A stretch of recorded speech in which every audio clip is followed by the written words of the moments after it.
नारद जी कह गए थे कि व्यास जी आप समाधि में ही देख पाएंगे भगवान के लीला चरित्र, और समाधि में पहुंचने के लिए क्या रोकना जरूरी है? मन। और संसार का काम करने के लिए मन रोकना जरूरी नहीं है, क्योंकि मन चंचल है, इसलिए संसार के काम होंगे।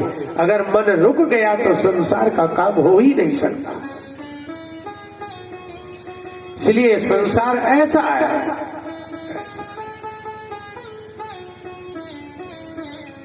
मन को रोका और भक्ति योगे न मनसी सम्यक प्रणहिते मले। और सम्यक प्रणहित, सम्यक माने पूर्ण रूप से निर्मल मन में भगवान का भक्ति योग से मन में उन्होंने अपश्यम पुरुषम पूर्वम मायाम च तदपाश्रयाम। व्यास जी ने अपने मन को जैसे ही एकाग्र किया दिखने लगा। निर्मल मन में अपने पहले मन को समाधान किया और उसमें जैसे ही उन्होंने ध्यान किया तो अपश्यत पुरुषम पूर्वम, उन्होंने सबसे पहले पुरुष को देखा अर्थात भगवान को देखा और भगवान के आश्रित माया को ही देखा। आप माया को देखते नहीं है, आप माया को भोगते हैं। माया को भोगने वाला माया को नहीं देख सकता, माया को वही देख सकता है जो माया को भोगता नहीं है। जो माया को भोगेगा उस अपने कर्म का फल भी भोगेगा, जो माया को नहीं भोगेगा तो माया के सहित नारायण को देखेगा। सीधी सी बात है। मन रुका तो भगवान, मन चला तो संसार।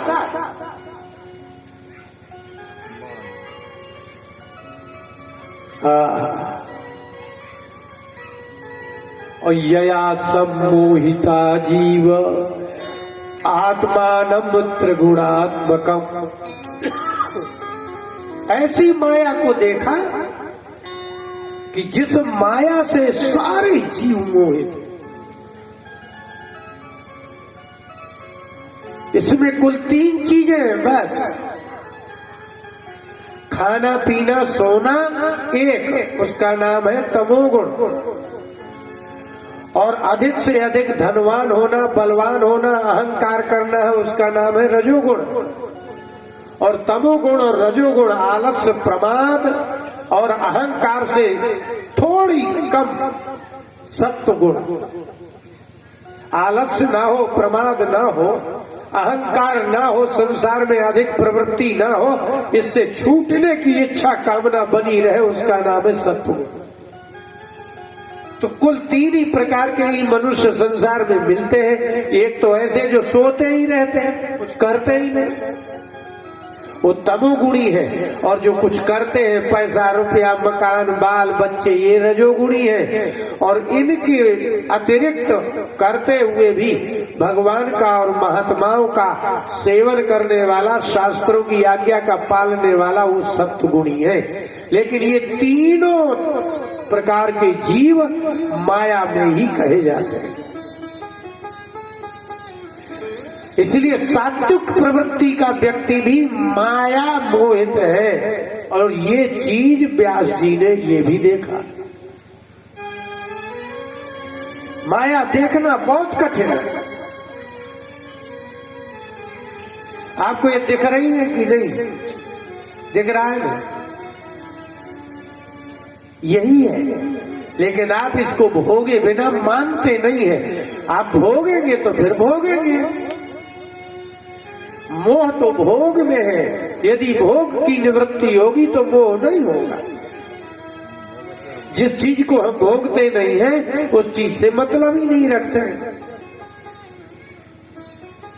और उसको देखा इस प्रकार से भगवान की माया और भगवान नारायण दोनों का दर्शन और त्रिगुणात्मिका माया को देखा, उससे प्रतिबंधित जीवात्मा को देखा और उससे मुक्त होते देखा, वही श्रीमद् भागवत में लिखा है।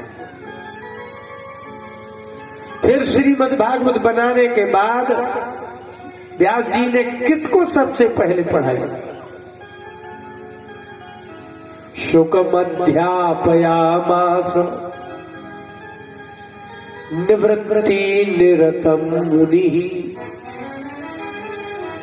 जो शादी करे, ब्याह करे, घर द्वार करे, व्यवहार करे, उसको प्रवृत्ति निरत कहते, और जो ये कुछ ना करे उसको निवृत्ति निरत कहते। निवृत्ति परायण, इसलिए सुखदेव जी को शुकम अध्यापयामास, इस संहिता को सबसे पहले उन्होंने अपने पुत्र सुखदेव जी को ही पढ़ाया। अर्थात श्रीमद् भागवत को सुरक्षित वही कर सकता है जो निवृत्ति परायण है। प्रवृत्ति परायण को तो भागवत से लोभ होना है, इतना धन मिल जाए, इतना पैसा मिल जाए, इतनी, वास्तव में इसलिए इसको परमहंस संहिता कहते हैं कि ये कि निवृत्ति परायण व्यक्तियों के लिए है ये भागवत।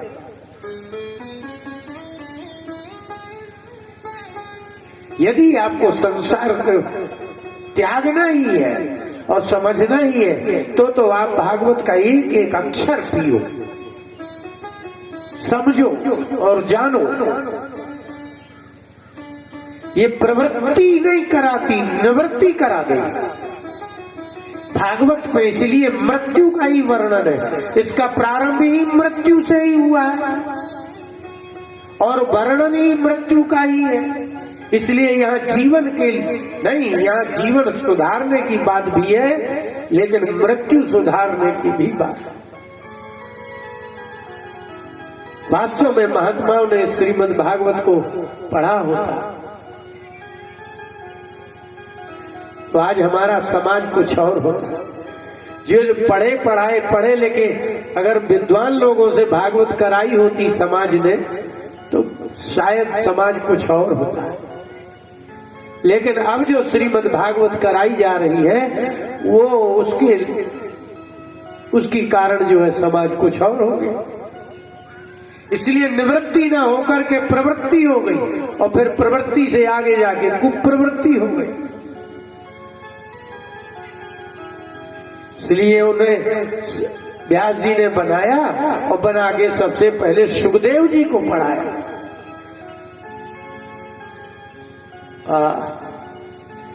बिना पढ़े भागवत कथा करने में जितना दोष लगता है, इससे बड़ा दोष संसार में कहीं लगता ही नहीं किसी कर्म से। जो भागवत नहीं जानता, जिसने भागवत गुरु से नहीं पढ़ी है और भागवत कथा कर रहा है, जो भागवत नहीं पढ़ा सकता, भागवत नहीं बता सकता, भागवत नहीं कर सकता और वो भागवत कर रहा है, उसको जितना बड़ा दोष लगता है संसार में, इतना से बड़ा दोष किसी और कर्म से लगता ही नहीं। बहुत बड़ा दोष। सूत जी ने कहा, हे शौनकादिक ऋषियों, थे वो आत्मा राम है, उन्हें पढ़ने की आवश्यकता थी नहीं, संसार में उन्हें प्रवेश करना ही नहीं था सुखदेव जी को, लेकिन पढ़ा। क्या करें तो? अगर निवृत्ति परायण ही है तो करेंगे क्या? तो पढ़ना ही चाहिए। जिसको संसार में नहीं प्रवेश करना है तो भगवान के विषय में ही जाने, समझे, बखान करे। हरेर गुणाक्षिप्त मतिर भगवान वादरायणी। भगवान के गुणों ने ही आक्षिप्त मति, भगवान के गुणों ने ही सुखदेव जी के बुद्धि को, मन को खींच लिया। इसलिए वो निवृत्ति, वो किसी काम कुछ करना ही नहीं चाहते थे, पढ़ना भी नहीं चाहते थे, लेकिन भगवान के ऐसे गुण ही हैं इसलिए सुखदेव जी ने भगवान के गुणों से आकृष्ट होकर के व्यास जी से श्रीमद् भागवत का अध्ययन किया।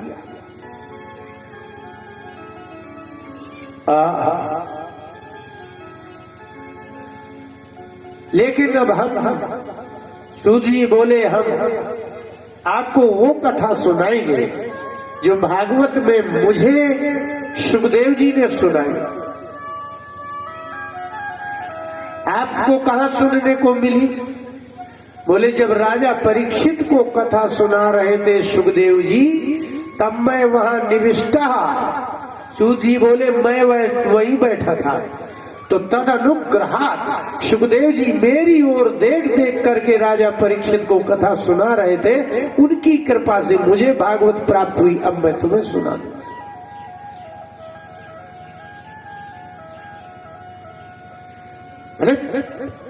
आपको कोई बहुत ध्यान से सुना रहा है महात्मा, तो आपको कोई दीक्षा वीक्षा लेकर के थोड़ी शिष्य बनाया जाता है।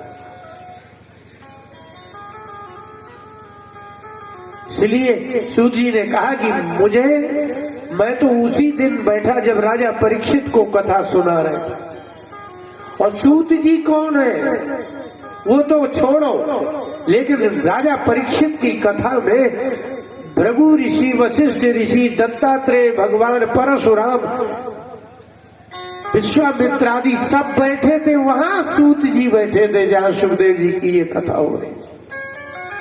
अगर सूत जी को इन ऋषियों के मध्य में बैठने का अवसर मिला है और सूत जी सबकी ओर से दृष्टि घुमाते घुमाते मात्र सूत जी पर अटक जाते थे, तो ये कृपा नहीं तो क्या कहना चाहिए।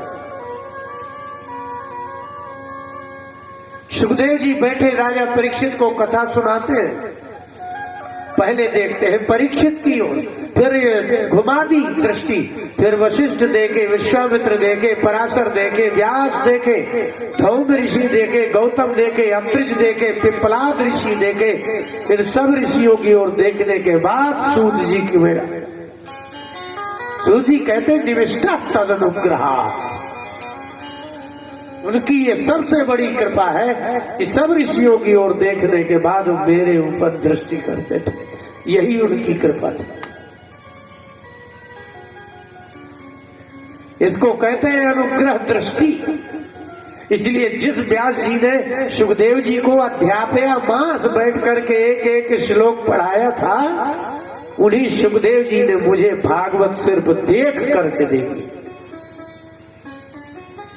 इसका मतलब है कि अनुग्रह से भी ज्ञान आता है। इसलिए सूत जी अनुग्रहित है, सुखदेव जी के कृपा पात्र है। और ये भी मजे की बात है, सूत जी कभी मिले भी नहीं थे सुखदेव जी से और कृपा होती।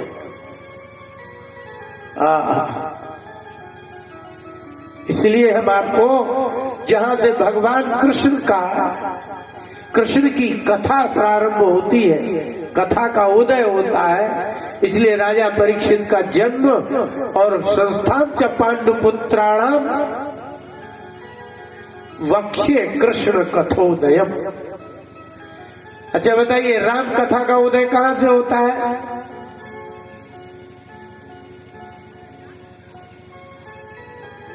कभी सुना है राम कथा का उदय कहां से? जिन भगवान जिनके साथ रहते हैं, जिन पर कृपा करते हैं, वही भगवान की कथा के उदय का आधार होते हैं।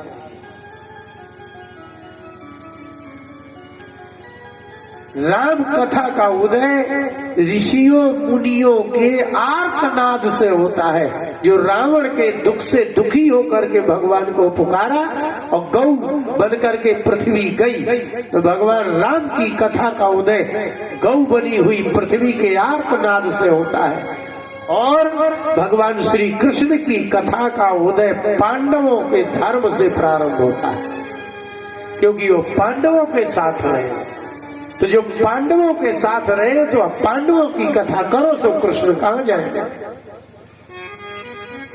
यदि कृष्ण की चर्चा है तो पांडवों के साथ है, यदि पांडवों की चर्चा बंद कर दी जाए तो कृष्ण भगवान की कथा का उदय ही नहीं होगा। इसलिए द्रौपदी है, 5 पांडव है, इनके कारण कृष्ण भगवान का चर्चा हो रही। इसलिए भगवान की कृष्ण की कथा का उदय का पूर्व दिशा पांडव, इसलिए कृष्ण कथोदय, कृष्ण की कथा के उदय का सूर्य जहां से होगा वो है पांडव। और राजा परीक्षित और प्रारंभ किया, श्री कृष्ण गोविंद हरे मुरारे हे नाथ नारायण वासुदेव, यदा कृते कौरव संजयानां वीरे स्वतो वीर गतिम गतेषु। भागवत का प्रारंभ यहां से कथा प्रारंभ हुई। सूजी ने कहा है शोकादित ऋषियों, यदा मृधे कौरव संजयानां, मृध माने युद्ध, कौरव और पांडवों का युद्ध हुआ।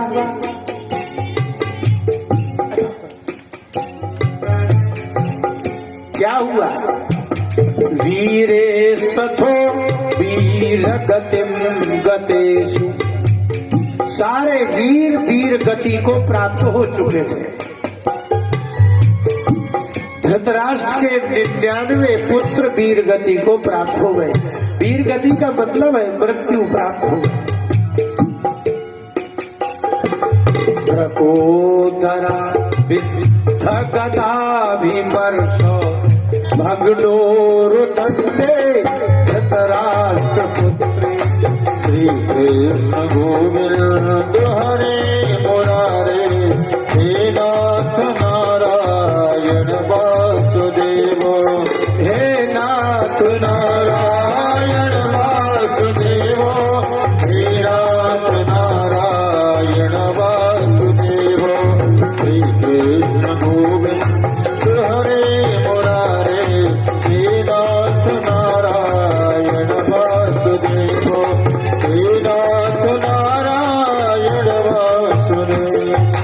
कुछ नहीं बताना, सिर्फ भगवान कृष्ण का ही महत्व बताना। इसलिए पांडवों की चर्चा की विशेष चर्चा नहीं, कथा यहां से प्रारंभ हुई कि 99 पुत्र धृतराष्ट्र के समाप्त हो गए, प्रायः सभी वीर समाप्त हो गए। अब बचा धृतराष्ट्र का एकमात्र पुत्र, युद्ध का कारण दुर्योधन, और दुर्योधन को भीम ने गदा मारी, भग्नोरुदंडे, उसका ये उरुदंड, जंघा टूट गई। अब भगवान का महत्व कहां पर दिखेगा ये आप देखें। और जब ये हो गए तो एक व्यक्ति और बचा है जो गुरु द्रोणाचार्य जी के पुत्र हैं, वो मित्र है। उसने विचार किया कि दुर्योधन को मैं कैसे क्या करूं, दुर्योधन को प्रसन्न कैसे करूं। तो उसने पूछा भी नहीं और रात्रि में गया और सोचा मैं 5 पांडवों के सिर काट के ले आऊं, इससे ये खुश हो जाए।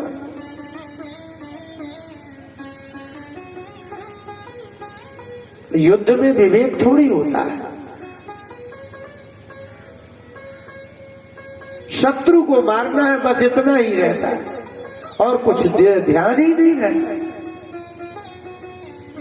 और अश्वत्थामा गए, उन्हें भी ध्यान नहीं रहा, उनने भी देखा नहीं, अंधेरा था, शिविर था, और शिविर में 5 पुरुषों के सिर काट करके बाहर निकल के आए। जब दुर्योधन के सामने रखा तब पता चला कि ये 5 पांडव नहीं है, ये 5 पांडवों के एक पुत्र है।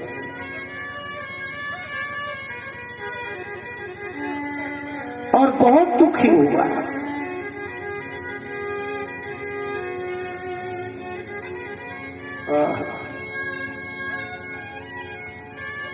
दुर्योधन स्वयं दुखी हो गया, बोले तुमको इन बच्चों के, नवयुवकों के सिर क्यों काट लाए? द्रौपदी के पति से एक पति से एक पुत्र 5 थे, अब कभी नहीं होना। तुमने 5 के पुत्रों के सिर काट लिए, अच्छा नहीं किया। जुगुप्सितम कर्म विगर्हयन्ति। कितना भी बड़ा वीर पुरुष क्यों ना हो, युद्ध में भी अगर वो जुगुप्सित निंदित कर्म करता है तो उसकी वीरता का बखान नहीं होता, उसकी निंदा ही होती। कितना भी बड़ा वीर क्यों ना हो, यदि उसने अच्छा नहीं किया तो भले अपने शत्रु के ही लोगों को मारा हो, लेकिन जिनको नहीं मारना था उनको मारेगा तो वो वीर तो नहीं कहलाएगा। इसलिए वीर तो तब होता जब युद्ध में मारता। महाभारत पढ़िए, आनंद आएगा। मैंने पढ़ा महाभारत, मैं महाभारत ऐसे बड़े ध्यान से पढ़ता।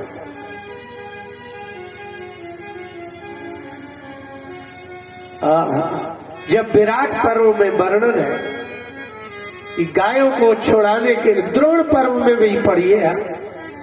द्रोण पर्व में लिखा है कि द्रोणाचार्य जी से युद्ध करते करते भगवान कृष्ण ने कहा कि अर्जुन इसको छोड़ो, आगे बढ़ो।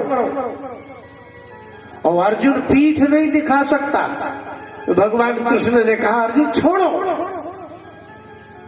और अर्जुन ने जैसे ही पीठ दिखाई, द्रोणाचार्य बोले, ए प्रथानंदन, युद्ध में तुमने पीठ दिखा करके अच्छा नहीं किया, मेरा गौरव कम हो गया। अर्जुन तुम पीठ दिखा के जा रहे हो। अर्जुन आया और प्रणाम करके बोला, आपको तो पीठ थोड़ी दिखा रहे हैं, आप हमारे शत्रु नहीं है, आप हमारे माता पिता हैं, आप हमें मार ही नहीं सकते, आप हमारा अहित सोच ही नहीं सकते। इसलिए पीठ उसको दिखा के जाया जाता है जो पीठ सहलाता है, पीठ पर मारता नहीं। बहुत उल्टा सीधा बोला द्रोणाचार्य जी ने, लेकिन अर्जुन बोले आप हमारे शत्रु ही नहीं है तो शत्रु को पीठ दिखाई, ऐसा कैसे कह सकते। धनुष बाण रख करके और द्रोणाचार्य गदगद वाणी में हो गए। बोले अर्जुन इसको कायरता नहीं मानते। बोले यदि मैं अपने शत्रुओं को पीठ दिखाता तो कायर होता, अपने गुरु को छोड़ करके जा रहा हूं, ये कायरता थोड़ी है। इसलिए आप हमारे माता पिता गुरु देवता है, इसलिए आपको पीठ दिखाना नहीं कहते। इसलिए जुगुप्सितम कर्म विगर्हयन्ति। अश्वत्थामा ने द्रौपदी के 5 पुत्रों का सिर उतार डाला। इसकी निंदा तो दुर्योधन ने भी। ये वीरता नहीं है, गलत। लेकिन प्रातः काल हुआ, माता शिशूनाम निधनम सुतानाम निशम्य घोरम परितप्यमाना।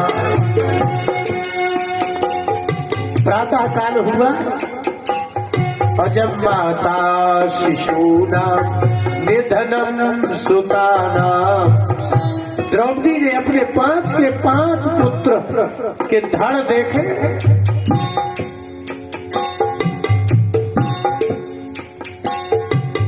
परितप्यमान, जैसे तवा चढ़ाते हो ना आप आग में, वो कैसे गर्म हो जाता है, शोक से जलने लगी हो, तप गई, इतना ताप हुआ उसको। तदारुदन वाष्पकुला कलाक्षी, वाष्प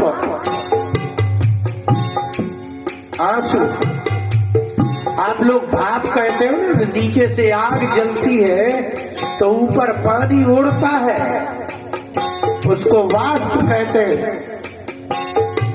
सूत जी ने कहा कि अंदर से दुख की अग्नि में इतनी तपी कि अंदर के जितना जल तत्व था वो निकल करके वाष्प बन करके आंखों से बहने लगा, व्याकुल हो गई।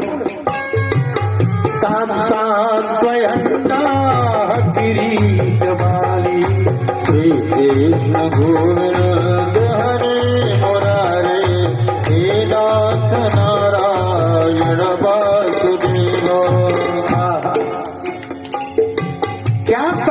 ना देगा कोई। किरीटों की माला जो पहन ले उसको किरीट माली कहते हैं। अर्जुन ने जिन जिन शत्रुओं को पराजित कर दिया उनका एक एक मुकुट माला बना करके जैसे पहन ली जाए, उसको किरीट माने मुक्तों की माला पहने जगत विजयी। उसने सांत्वना दी। क्या सांत्वना दी?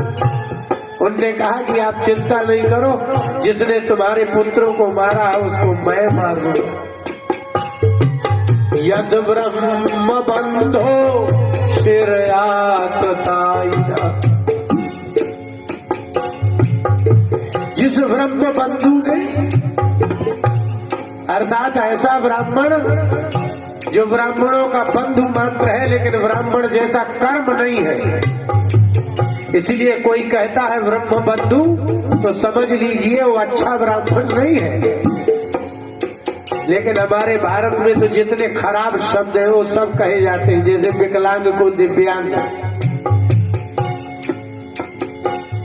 इसलिए आजकल ब्राह्मण लोग कोई बैनर बनवाते हैं तो लिखते हैं ब्राह्मण बंधु ब्रह्म बंधु, जबकि खराब ब्राह्मण के अर्थ में ब्रह्म बंधु है।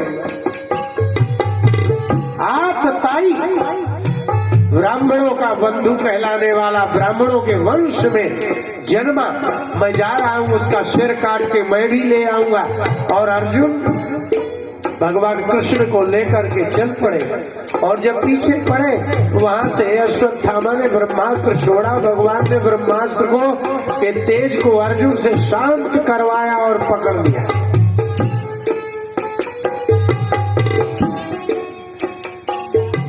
और लाइन है तथा पशुवत पाशबद्धम अवान मुखम कर्मजुगुप्सितेन।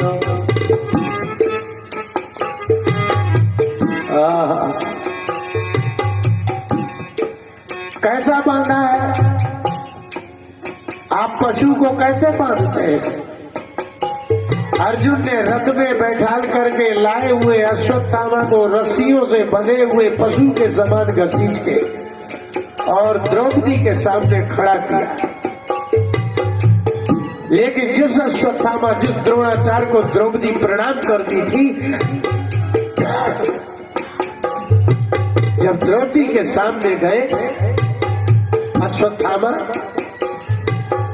अवांग मुखम, नीचे सिर गड़ा दिया। अवांग, नीचे को मुंह डाल करके खड़े हो गए अश्वत्थामा।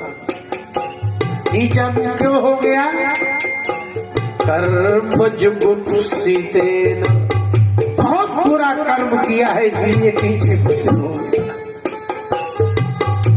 अगर द्रोणाचार्य के पुत्र अश्वत्थामा ने वीरता की होती तो नीचे को सिर करके खड़ा नहीं होना पड़ता। लेकिन जो प्रणाम करती थी आज उसी के आगे नीचे सिर करके खड़ा होना पड़ रहा है। इससे बड़ा दुर्भाग्य क्या होगा? जो प्रणाम करते हैं उनके आगे नीचा सिर उनका होता है जो गलत कर जाता है। लेकिन द्रौपदी ने कहा कि आप नीचे को मत देखिए, निरीक्ष कृष्णापकृतम गुरु सुतम। अपने गुरु का गौरव अर्जुन बढ़ा रहे हैं और गुरु का पुत्र अश्वत्थामा उनके आगे नीचे को सिर किए हुए भीम खड़े खड़े दांत पीस रहे हैं। आज गुरु का पुत्र शिष्यों के सामने लज्जित होकर के खड़ा है। जब ऐसा द्रौपदी ने देखा तो वाम स्वभावा कृपया नाम श्री कृष्ण गोविंद हरे मुरारे हे नाथ नारायण वासुदेव, हे नाथ नारायण वासुदेव। यहाँ है कृष्ण का महान, ये है कृष्ण के लोग। यही है भगवान कृष्ण के सूत जी ने कहा कि मैं वो बात बताऊंगा जहां से कृष्ण की कथा का उदय होता है। यहां से भगवान कृष्ण का महात्म की वृद्धि है कि जिस द्रौपदी के 5 पुत्रों को मार डाला, आज के बाद संतान होना ही नहीं है। कृष्ण सामने खड़े हैं, लेकिन ये 5 पांडव हिल नहीं सकते जब तक कृष्ण न कुछ कहे। यह है कृष्ण की महत्ता। मैंने द्रौपदी को नग्न कर दिया जाए, 5 पांडवों को 13 वर्ष का वनवास दे दिया जाए, भीख मंगवा दी जाए, घुटने टिकवा दिए जाए, लेकिन जब तक कृष्ण कहेंगे नहीं, हिलेंगे नहीं 5 पांडव। यही तो है कृष्ण का महत्व, यही तो कृष्ण की कथा है कि उन 5 पांडवों को मात्र भगवान कृष्ण से मोह है, संतान और राज्य से नहीं। कृष्ण कहेंगे तो मारेंगे, कृष्ण कहेंगे कि मर जाओ तो मर जाओ। इसलिए कृष्णाधीन, कृष्ण के अधीन पुरुष उन भक्तों की यही महिमा है कृष्ण की कि 5 पांडव बैठे रहे, द्रौपदी नग्न हो गई, लेकिन न आत्महत्या की न किसी को बोले। आज उसके 5 बेटों को मार डाला, लेकिन द्रौपदी ने कृष्ण की ओर देखा और कुछ बोली नहीं। कृष्ण को एक शब्द नहीं द्रौपदी ने कहा कि तुम्हारे रहते मेरे बेटे कैसे मर गए, कोई चर्चा नहीं। और गई और अपने गुरु के पुत्र अश्वत्थामा को प्रणाम किया जैसे रोज करती थी। ये है भगवान कृष्ण का सबसे बड़ा महात्म कि भगवान के भक्त संसार के नाश हो जाने पर भी वो भगवान की राह देखते हैं कि ये कुछ कहेंगे तो करेंगे। तो जो भगवान के कहने पर ही चलते हो, वो 5 पांडवों के कारण ही कृष्ण आज महत्वपूर्ण है, और कृष्ण के कारण आज पांडवों की ध्वजा फहरा है। इसलिए कृष्ण का नाम तो कृष्ण है, लेकिन सूत जी ने कहा कृष्णापकृतम्, द्रौपदी का नाम कृष्ण है। भगवान का नाम कृष्ण है और द्रौपदी का नाम कृष्णा है। जो कृष्ण सह सकते हैं, जो सहवा सकते हैं, वही तो कृष्ण है। आप कृतज्ञ, इतना बड़ा अपकार करने के बाद भगवान कृष्ण के सामने खड़े रहने पर भी कोई शिकायत नहीं, एक शब्द नहीं, मन भारी नहीं, और गुरु के पुत्र अश्वत्थामा को प्रणाम किया और एक ही शब्द बोली, इनको छोड़ दो।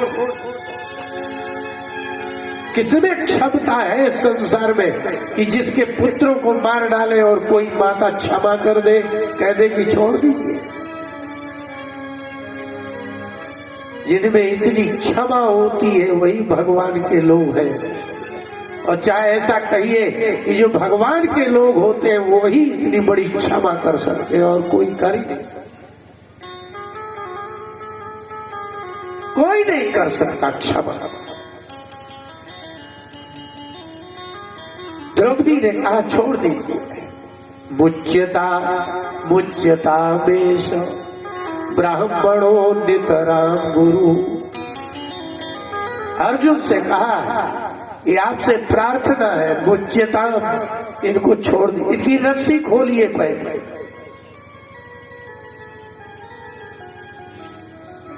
अर्जुन तो प्रतिज्ञा करके गए हैं कि मैं लाता हूं उसको और तुम्हारे सामने तुम ये कर दूंगा वो कर दूंगा, लेकिन द्रौपदी के स्वभाव को तो देखो आप, एक एक पात्र भगवान का विलक्षण है।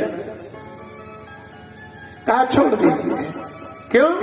बोले इसलिए कि ब्राह्मणों नितराम गुरु, ब्राह्मण ही संसार का गुरु है। और भगवान की ओर देख करके कहा कि आप ब्राह्मणों की रक्षा के लिए ही अवतार लेते हैं, हम आपके ब्राह्मणों को छुएंगे तक नहीं। इसलिए ब्राह्मणों की रक्षा अकेले भगवान ही नहीं करते, ब्राह्मणों के भक्त भी ब्राह्मणों की ही रक्षा करते हैं। इतने बड़े अपराधी ब्राह्मण को भी भगवान के भक्त उतनी ही रक्षा करते हैं जैसे भगवान करते हैं। द्रौपदी ने कहा कि देखो मेरे आज पुत्र हैं, पांचों चले गए, मैं रो रही हूं ना।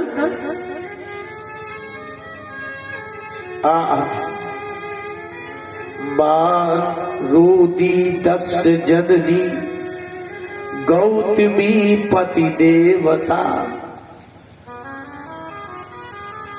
कैसा दुख में हृदय धर्म क्या कहे। द्रौपदी ने कहा मारो दी 10 जननी, जैसे मैं रो रही हूं बिना पुत्रों के, ये अश्वत्थामा एकमात्र अपनी माता के एकमात्र अकेले पुत्र हैं। मैं नहीं चाहती कि मेरी माता गौतमी इसकी मां रोए मेरे जैसे। मैं रो लूंगी लेकिन इसकी मां ना रोए। क्यों? बोले गौतमी एक गौतम की जो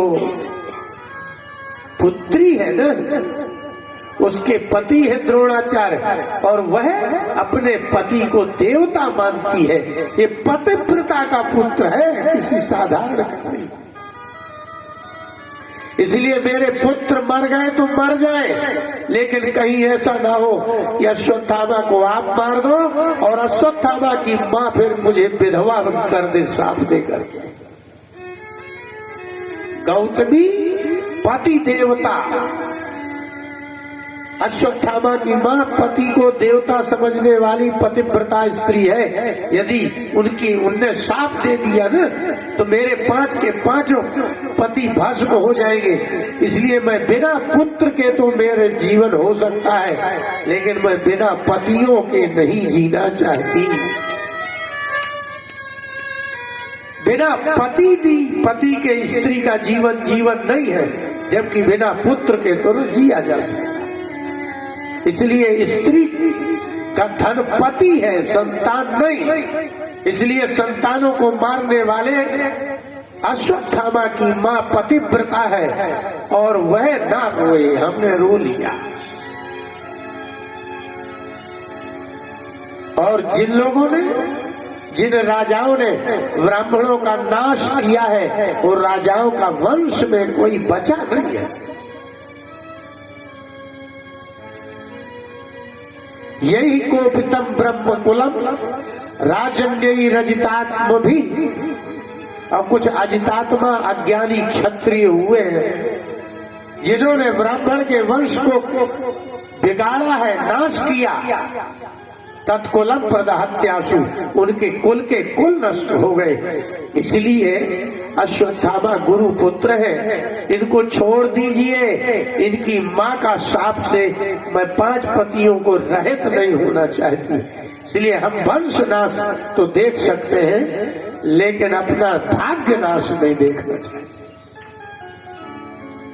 इसलिए स्त्री के लिए पति मुख्य है, संतान नहीं।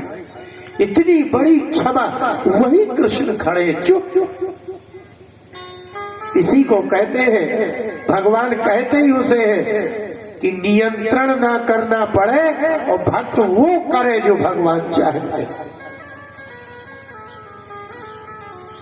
कृष्ण चाहते ही नहीं कि कोई अश्वत्थामा को हाथ लगा दे।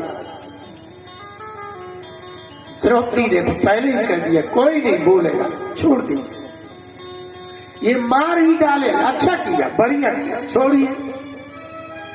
लेकिन जिन क्षत्रियों ने ब्राह्मणों के अहित किया है ना, प्रदहत्यासु, उनका वंश जल के राख हो जाता है। इसलिए मेरा जो पति है वो नष्ट हो।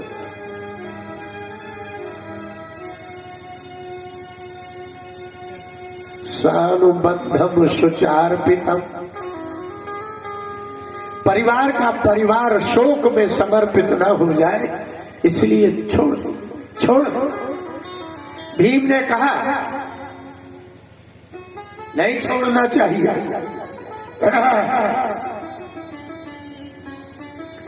लेकिन भगवान बोले छोड़ना होगा, छोड़ना चाहिए। भगवान ने कहा कि मैंने द्रौपदी को सिखाया नहीं, लेकिन क्षत्रिय का परम धर्म है। आप भीम और अर्जुन इतने व्याकुल हो गए कि वो मारना ही चाहते हैं अश्वत्थामा, लेकिन भगवान कृष्ण के हृदय में है कि परम धर्म है कि ब्राह्मण का हत्या नहीं करना चाहिए। इस बात को द्रौपदी ने पालन करके बता दिया बिना कहे। और भगवान ने कहा कि अर्जुन, ब्रह्म बंधुर न हंतव्य आतताई बधारण, ब्राह्मण वध के योग ही काम कर दे तो भी ब्राह्मण को मारना नहीं चाहिए। भगवान कितने पक्षपाती है ब्राह्मणों के, इसके बाद भी ब्राह्मण भगवान का भजन नहीं करता,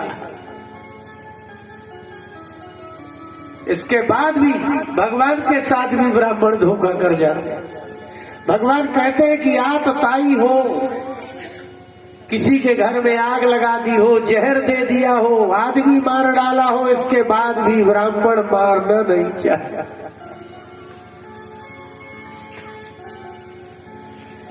मयो भय मयैवो भय मामनातम परिपाह्यानुशासनम, वेदों में मैं नहीं कहा है, इसलिए आप उसकी रक्षा करें। और तो क्या करें? बोले ब्राह्मण को धन न दक्षिणा न देना ही ब्रह्म हत्या है।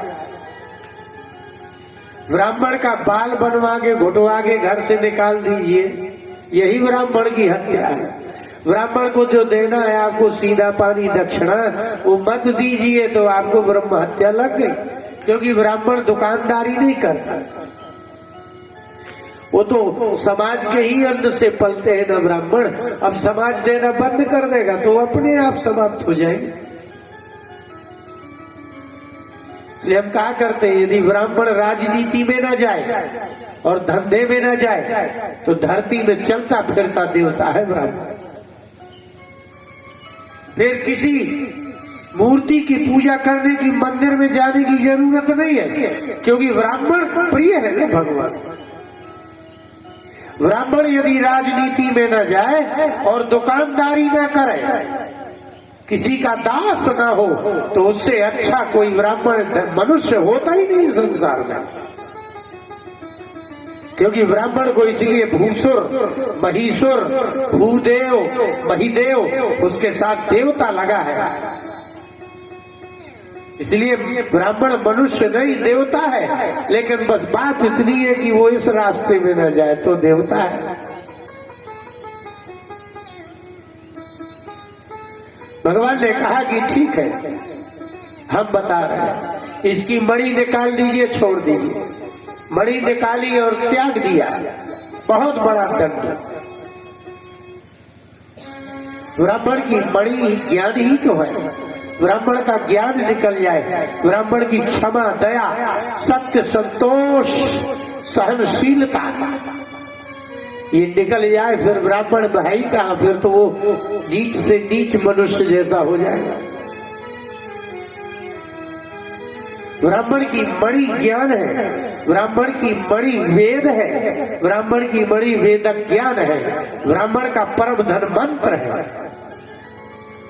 और यदि ब्राह्मण में वेद ज्ञान नहीं है, मंत्र तंत्र ज्ञान नहीं है, उसमें पवित्रता नहीं है, तो फिर वो मात्र ऐसे ही समझो आप, जैसे बिना फल का वृक्ष। जैसे आप खेती करो गेहूं की और उसमें बाल न निकले तो क्या अभी ढोर ही खाएंगे और क्या।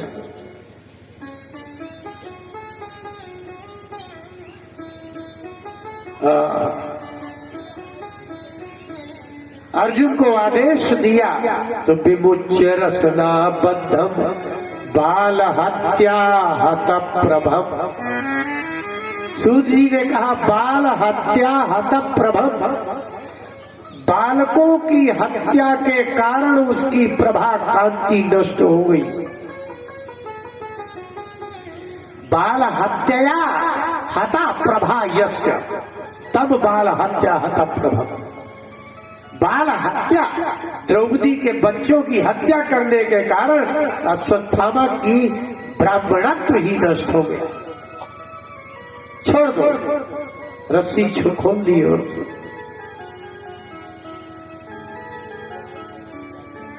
और तेजसा मणिनाहीनम शिबिरात निर्यापयत, और जो तेज था ना ब्राह्मण का मणि, उसको उससे हीन कर दिया, निकाल लिया, और शिबिरात, शिविर से जाइए, निकल आइए।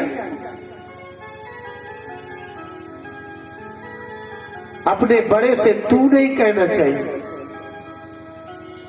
महाभारत में है कि अर्जुन ने प्रतिज्ञा कर ली थी कि जो मेरे गांडीव धनुष की निंदा करेगा मैं उसके प्राण ले लूंगा। एक दिन युधिष्ठिर ने ही उसकी निंदा कर दी। कुछ ऐसा समय आया, समय तो आता है, धर्म संकट तो आता है, आपत्ति तो आती है। युधिष्ठिर बोले कि इतना बड़ा, इतनी बड़ी घटना घट गई और तुम्हारे गांडीव का क्या होता है, किस लिए गांडीव, ऐसे गांडीव का क्या मतलब। और जो सोच में पड़ गई कि अब प्रतिज्ञा कैसे पूरी करूं, इनको कैसे मार डालूं, जो गांडीव की निंदा करेगा हम तो उसको मार ही डालेंगे। भगवान कृष्ण के आगे मुख मलिन करके अर्जुन गए। भगवान ने कहा क्या हो गया। बोले आप सुनिए, तो बहुत बड़ी समस्या आ गई। बोले क्या। बोले मैंने प्रतिज्ञा की थी कि मेरे गांडीव की जो निंदा करेगा मैं उसके प्राण ले लूंगा, लेकिन आज तो ज्येष्ठ भ्राता महाराज युधिष्ठिर ही कह रहे कि तुम्हारा गांडीव कोई काम का ही नहीं है,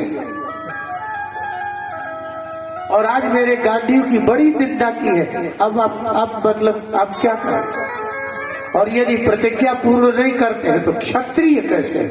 इसलिए क्षत्रिय कहते ही उसे है कि चाहे भाई को ही नष्ट कर देना पड़े। ब्राह्मण और क्षत्रिय दो के ही तो धर्म है, बाकी ये वैश्य और इन शूद्रों के तो कोई धर्म ही नहीं है। सबसे कठोर धर्म है क्षत्रिय का, कि अपने पिता को भी मारना पड़े तो मार डालना होगा, यही क्षत्रिय धर्म है। धर्म के लिए माता पिता भाई पुत्र सबको मार दे, इससे बड़ा विलक्षण धर्म और क्या होगा। इसलिए ब्राह्मण का क्या धर्म है कि चाहे शरीर चला जाए, नष्ट हो जाए, लेकिन अपने धर्म से भ्रष्ट नहीं होगा वो। इसलिए दो ही धर्म श्रेष्ठ है, एक ब्राह्मण का और एक क्षत्रिय का। बाकी ये बनियों का कोई धर्म थोड़ी है। उससे तो ये कहेंगे कि 10 रुपया ठगते हो तो 5 रुपया लिया करो, और क्या है। वैश्यों को यही सिखाया जाता है कि भाई इतना ज्यादा खराब ना तोलना, खराब माल ना देना, ज्यादा रुपये ना लेना। तो नहीं है, 10 नहीं लेगा, 5 8 ले लेगा, लेकिन ये कोई उनका तो बहुत धर्म कुछ नहीं। इसलिए धर्म मात्र ब्राह्मण और क्षत्रिय का ही है। ब्राह्मण अपने धर्म के लिए मर जाएंगे, क्षत्रिय भी अपने धर्म की रक्षा के लिए मर जाएंगे, और किसी जाति का कोई धर्म ऐसा नहीं है कि प्राण दे दिए जाए। इसलिए आप पढ़िए, वन पर्व में द्वैत वन के बाद युधिष्ठिर से लोमश ऋषि ने 2 अध्यायों तक कहा है कि ब्राह्मण और क्षत्रिय के अतिरिक्त इस धरती में कोई मनुष्य नहीं है, और यही धर्म के संधारक हैं, यही धर्म का नाश करेंगे, यही धर्म का पालन करेंगे। तो भगवान ने कहा कि रुको रुको रुको, इसमें चिंता की बात नहीं है, अभी अभी युधिष्ठिर मर जाएंगे तो पूरी हो जाएगी ना आपकी प्रतिज्ञा। बोले हाँ। बोले तो जाओ, युधिष्ठिर धर्मराज है, उनको तू का प्रयोग कर देना, अपने से बड़े को तू का प्रयोग करने में और उनको मार डालने में बराबर दोष लगता है।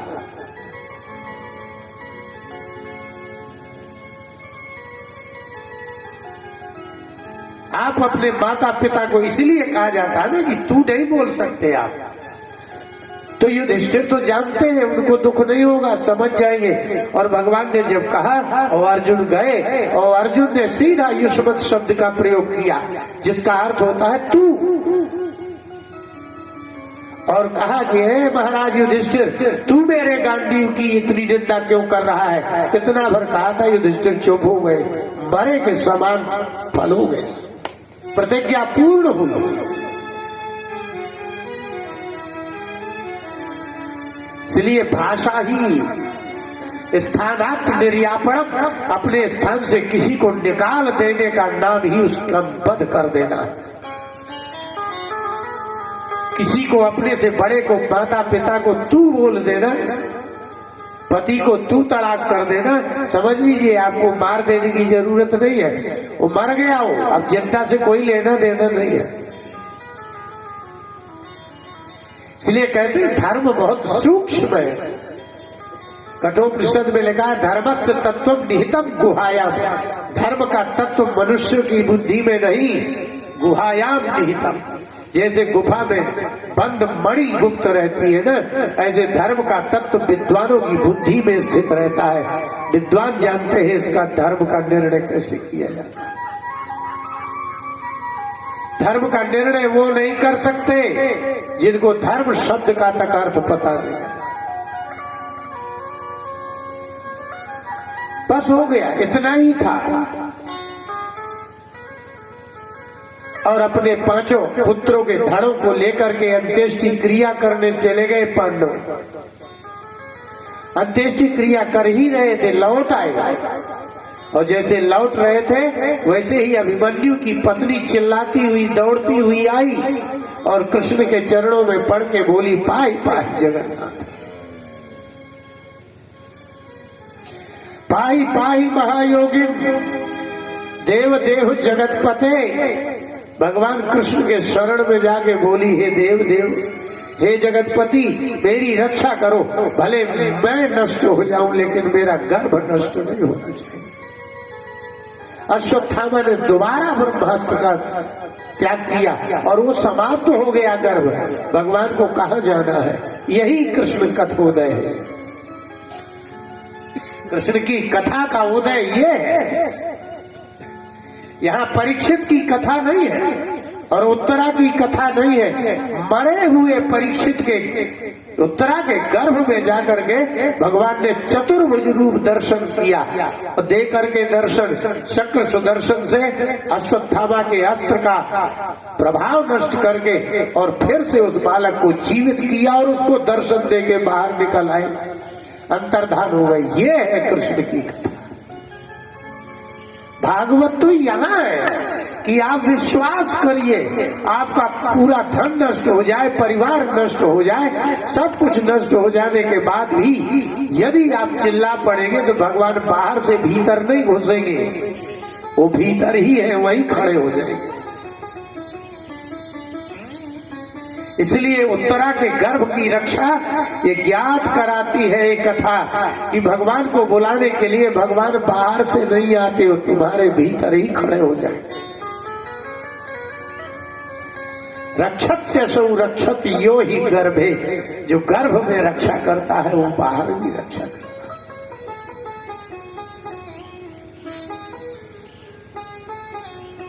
और पुनरुज्जीवित किया। और इतना ही नहीं, उस बालक को ऐसा ज्ञान दिया कि उसने भगवान का दर्शन ही कर लिया। कैसा पुण्य! जब पांडव बाहर निकल आए तब कृष्ण भगवान का दर्शन हुआ। वो बालक कितना भाग्यशाली होगा जिसको गर्भ में कृष्ण दर्शन देने चले गए। निमित्त कुछ भी हो, इसलिए जीव को विश्वास दिलाने के लिए ये कथाएं हैं कि तुम पुकारोगे तो ये मत सोचना कि द्वारका से आएंगे कि वृंदावन से, कहीं से नहीं आएंगे, वो जहां हो तुम वही है। और उन्होंने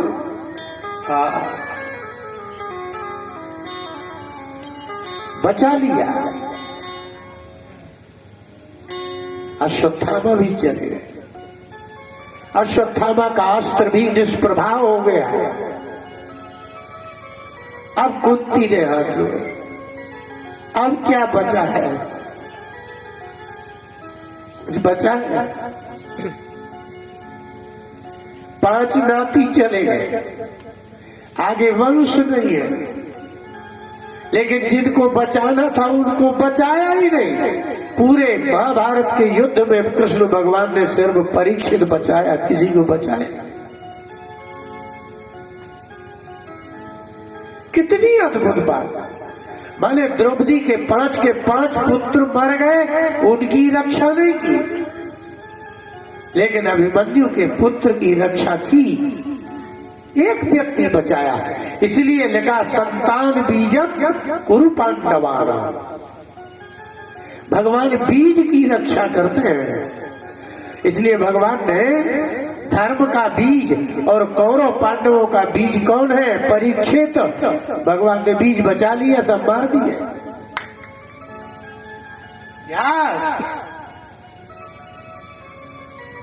क्या है? क्या मतलब? आप कहां सोच सकते हैं? ये हानि हो गई, वो हानि हो गई, लेकिन संतान बीजम, संतान का जो बीज है, पांडवों के वंश वृद्धि का बीज कौन है? परीक्षित। भगवान ने बीज बचाया और बाकी खेत चरवा लिया। जिससे धर्म की रक्षा होना है उसी को बचाया, बाकी सब।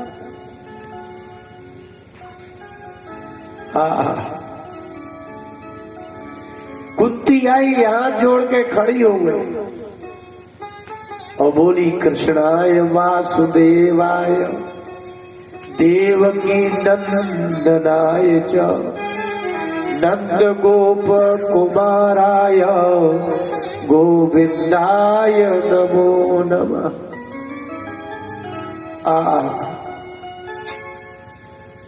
क्या क्या कह दे तुम्हें?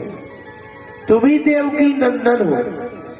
देवकी को नहीं बचाया, हमें क्यों बचाया?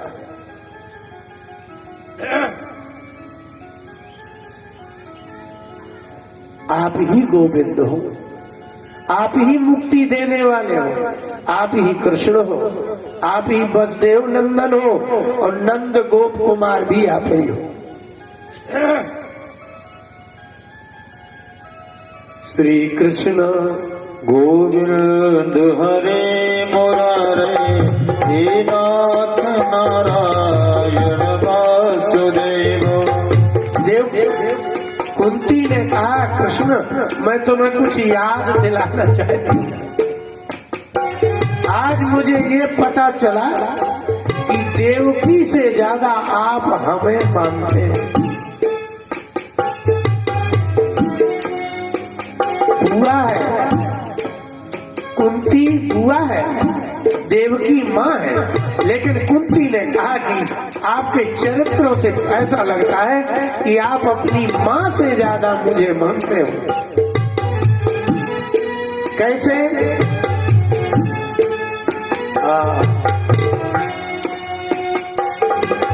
यथा ऋषिकेश खले न देवकी कंसे न रुद्धा चिरम सुचारिता। हे कृष्ण, उस कंस खल ने आपकी माता देवकी को 11 साल तक जेल में बंद रखा।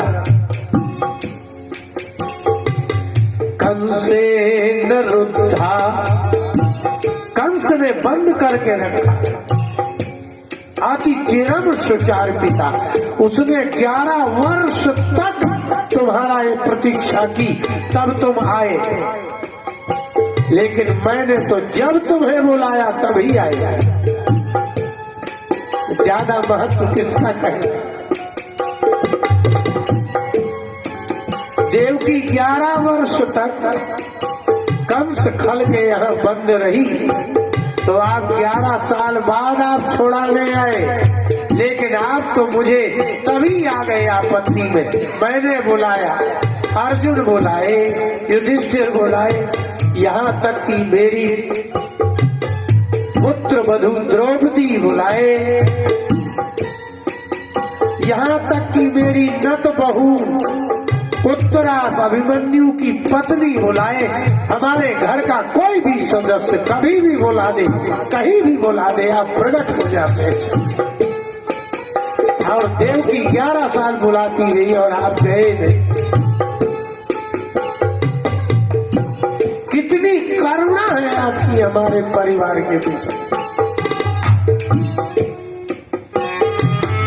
विमोचिता चसात्मजा विभो त्वयि वो नाथे विपदगणा। श्री कृष्ण गोविंद हरे मुरारे हे नाथ नारायण वासुदेव। कुंती ने कहा विमोचिता चसात्मजा विभो। हे भगवान, आपने तो देवकी को इतने वर्षों बाद छुड़ाया और मुझे तो पुत्रों सहित आपने सदा सहायता की।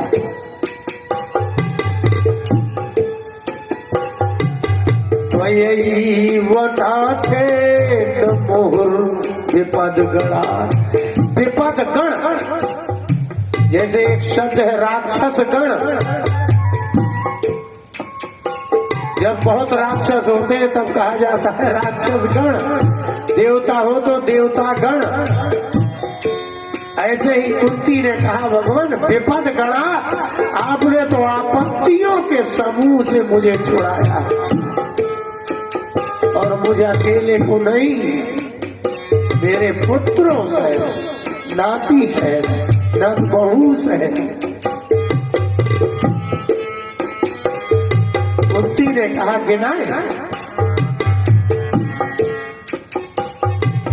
विशाल महाग्नि पुरुषाद दर्शना सत सभाया।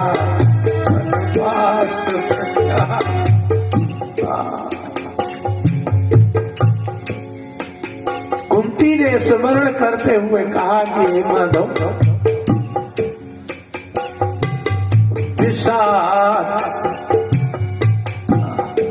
बचपन की घटना है। दुर्योधन ने भीम को विष दे दिया था, लेकिन आपने ही भीम को बचाया और चारों तरफ से लाक्षागृह में आग लगा दी थी, तो भी आपने बना बचाया। असत सभाया, और जो असत पुरुषों की सभा लगी थी, कहा द्रौपदी चीर हरण,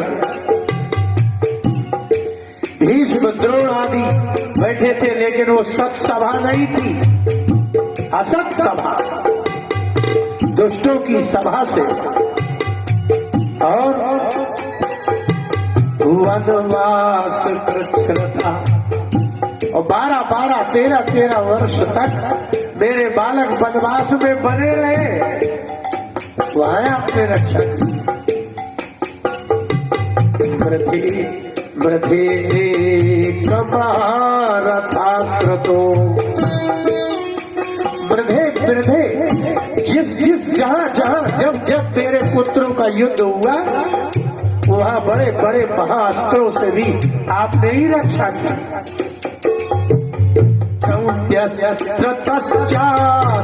हरे श्री कृष्ण गोविंद हरे मुरारे हे नाथ नारायण वासुदेव। हे नाथ नारायण वासुदेव। हे नाथ नारायण वासुदेव। श्री कृष्ण गोविंद हरे मुरारे हे नाथ नारायण वासुदेव। हे नाथ नारायण वासुदेव। कुंती ने कहा और क्या गिनाए, अंतिम द्रौण्यस्त्रता, द्रोणी के अस्त्र से, अश्वत्थामा के अस्त्र से आज अभी आपने अभिरक्षितास आप रक्षा। इसलिए भगवान जब आपत्ति आ जाती है, बार आप आ ही जाते हैं। आप ऐसी दया करो कोई आता ही नहीं है संसार में काम तो यही वो नाथेन मुहुर विपद गणात, एकमात्र आप ही हमारे नाथ है। विवाह हुआ है कहाँ? हस्तिनापुर में। रक्षा किसको करनी थी? हस्तिनापुर के राजघराने को, लेकिन रक्षा किसने की? आप। और अभी अभी द्रोणाचार्य के पुत्र अश्वत्थामा के अस्त्र से आपने हमारी रक्षा। इसलिए अब ऐसा है, आप हमारे साथ रहने और हम आपके साथ रहे, इसमें बहुत अंतर है। क्या? बोले हम आपके साथ नहीं रह सकते। आप बताइए कोई किसी के साथ रह सकते हो? कन्या का विवाह करने के बाद कन्या मायके में नहीं रह सकती, तो कन्या के पुत्र भी नहीं मायके में रह सकते। इसलिए हम अगर रहेंगे तो हमारे कुल में और आपके कुल में दोनों में दाग लगेगा। इसलिए हम तो रह नहीं सकते और आप भी नहीं रह सकते। क्यों? बोले आप द्वारकाधीश है, 16,108 रानियां, परिवार, दुनिया का झंझट है, तो आप हम उनको छोड़ के हमारे घर नहीं रह सकते। इसलिए आपसे मिलने का एकमात्र साधन एक ही बचा कि हम आफत आए और आप मिले, बस। और कोई रास्ता ही नहीं है आपका हमारे रहने मिलने का। विपदा संतु न सत्सु। इसलिए अब हो गया सुख की तो बात ही छोड़ दीजिए, क्योंकि मैंने युवा अवस्था में अपने पति को खोया तो पति का सुख तो मिला नहीं। और जैसे ही बाल बच्चे बड़े हुए थे, दुर्योधन की वजह से 12-13 साल जंगल में घूमे, अब वो सुख खत्म हो गया। अब बचा तो युद्ध हुआ तो सब मर गए, अब बचे 4-5। अब थोड़ी सी जिंदगी के लिए अब क्या सुख है? विधवा स्त्री क्या सुख चाहेगी? मैं पति विहीना विधवा स्त्री हूँ, इसलिए मेरे सुख की तो इच्छा ही समाप्त हो गई। और रही बात हमारे पुत्रों की, तो द्रौपदी के भी 5 पुत्र थे, वो भी चले गए। अब बचा ही कौन है? कौन हमें सुख देगा? इसलिए एकमात्र एक आप ही है जो सुख दे। लेकिन गड़बड़ ये है कि ना हम रह सकते ना आप रह सकते। इससे अच्छा कि हमारे यहाँ आपत्ति रहे ताकि आप हमारे यहाँ रहे। ये है